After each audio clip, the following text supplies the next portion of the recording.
Hey, in this video breakdown, we're going to go through how we helped a $1.7 million a year construction company in California be able to improve their cash flow and be able to better improve their financials. Let's get into it.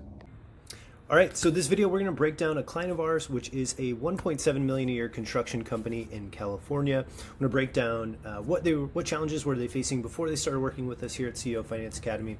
What did we address, and then has it been worth it for them? And we're going to go through kind of a breakdown of sort of the projections that we'll make based on our time working together. So before coming to CEO Finance Academy, this client signed up for one of our Academy version programs where we actually go through this with you, train you to be the CFO of your company. So just for context, they're in California. They did residential and commercial construction, so a little bit of both. Husband and wife ownership. So interesting case here where you have spouses as co-owners. They're all running. They were both running operations, and they were doing the admin themselves. So the challenges that they were facing, big challenge was just busy schedule, strong reputation, but not a lot of financial clarity. So here's what we found when we did our assessment. So we always start with a accounting assessment where we go through the bookkeeping and the accounting processes just to understand, hey, how are you guys tracking things? What's your current system for measuring things? And here are some of the takeaways that we found. So one was that there was no month-end financial review, meaning that they were making their sort of cash flow decisions while they were out in the field going through projects and not really based on the numbers. So it's very reactive versus, hey, we've mapped out ahead of time what the costs are and things like that. So what happened is also a challenge was that their change orders were priced too generously, meaning they were trying to underprice to win certain jobs and weren't realizing it was actually killing their profit and at some points even making them unprofitable. So the owners were stretched thin. This was another thing. They're juggling their jobs, admin, and calls without the capacity to do so. And the last thing was bookkeeping errors. So they couldn't fully trust their job costs or margins. They hadn't been giving a lot of oversight to the bookkeeping, and they were really unclear on things like their cost of goods sold and having accurate numbers on their margins. So those were some of the problems that they were facing. And so as we got into it, we wanted to address a few things. And so here's what we were able to look at and able to address. So one of the first things that we did is we brought in a professional bookkeeper. So we helped them find a professional bookkeeper that was able to help clean up their past entries and actually make their numbers usable so that we could make better decisions. Now what's cool about what we do is even if your books are not in the best shape, we can still figure out your profit margins with invoices and bank receipts. Like, we're able to get to your profit margins, but having accurate bookkeeping is essentially the scorecard for your company. So being able to have that, we want to make sure we set them up with someone who could do that. So they found in a professional bookkeeper. That's been a huge help in terms of just giving them clear financial visibility. Then after that, what we did is we introduced a pricing matrix. So we were able to protect profit. And what we did was we started to show, hey, we can't afford to give away these change orders in a way where the pricing is going to actually hurt your business. And so allowing them to even be able to say no to certain jobs, even though it felt like, hey, that's lost revenue, we were able to help them see that it's actually, you're losing profit and it's actually making you have to chase even more work later because you're chasing jobs that aren't profitable. And so we were able to do that by creating a pricing matrix, by really helping them understand their cost of goods sold, their project bidding, to be able to see, hey, if we bid this, what's the wiggle room? As you know, if you're running a construction or even a home services type of business, there's a range of things. You can prepare for a lot of things, you can map out your costs, but there will be variables that are going to happen on timelines, on things that unforeseen, findings. And so we've got to be able to build in ranges of what can we actually afford on top of what our original bid is.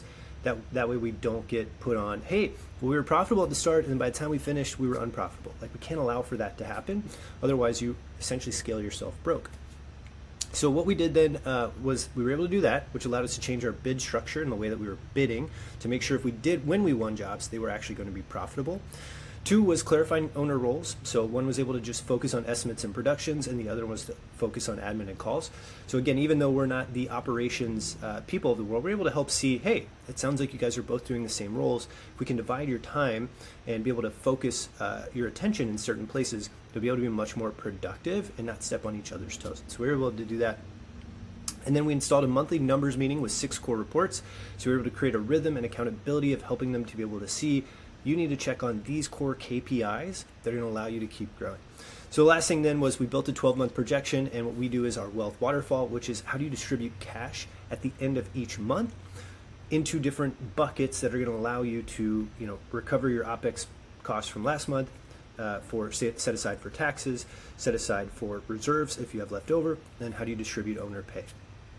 And so we were able to get more proactive instead of being reactive about how we're going to look at the cash in the business. So was it worth it? So after a time working with them, just kind of going through and looking at a rough estimate here of, the changes that are going to be made. So just based on looking at their change orders and pricing leaks.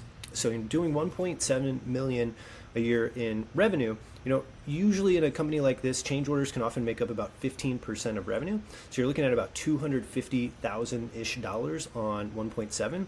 If they were underpriced by even, let's just say, this is going to say 20%, but let's just say 10%, that's $25,000 of lost profit annually, right? And so 25K of profit, that's not even revenue, that's just 25K of straight to the bottom line that is going to be lost by just not pricing things correctly.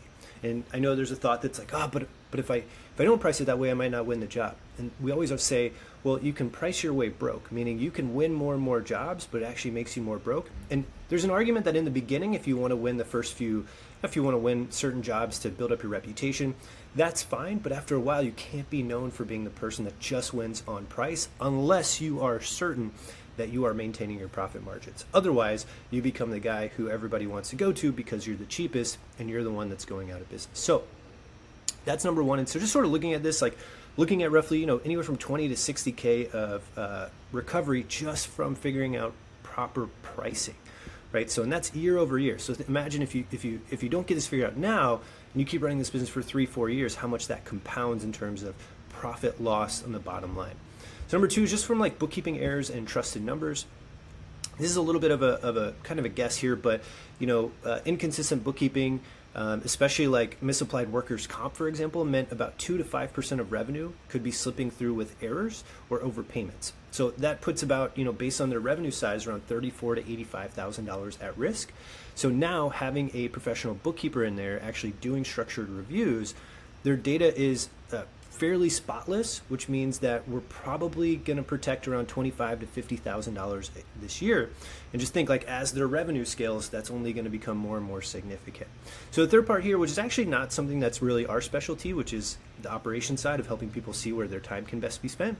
But in this situation, we were able to do that. We were able to help them see that, hey, you guys are doubling up on roles, and we're not getting clear on who's taking care of what, and it's causing confusion and leading to a lot of time around just inefficient use of time.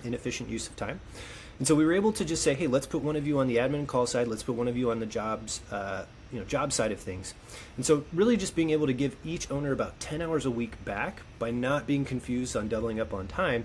We're looking at probably around a small part-time job back for someone in terms of time or hour, time per hour, rate per hour, like whatever you get paid per hour, back to that client. And so we're able to look at this and say, hey, we're roughly freeing up in terms of time between the two of you, the equivalent of a small part-time position, of like 50K a year, which is huge when you think about how much more effective you can be. And as you're scaling forward, being really clear on those roles. And so the last thing was just financial visibility and pipeline control.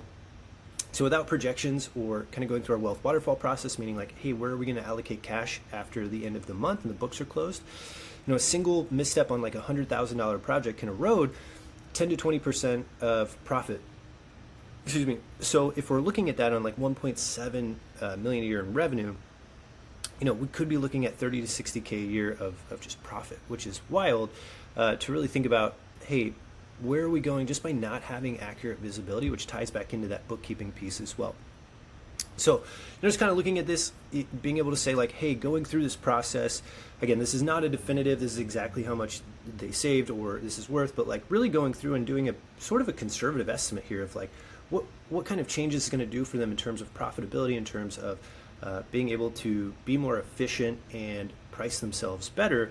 We're looking at probably somewhere in the close to 6-figure range of being able to really say, hey, this has made a huge impact on how they're going to be able to scale, because they don't want to stay at 1.7, they're looking to scale. So as we're going to scale, imagine as this compounds year over year of being able to do this. So just want to break this down. It was a really interesting case study. We had a lot of fun with this group. It's always fun to work with a couple, a husband and wife team that are running a business. And so this is a 1.7 million construction company in California. If you have any questions, if you're running a construction company, you can click the link somewhere around here and find our website, book a call with our team. Be happy to see if we can help. So hope this is helpful. Talk to you soon.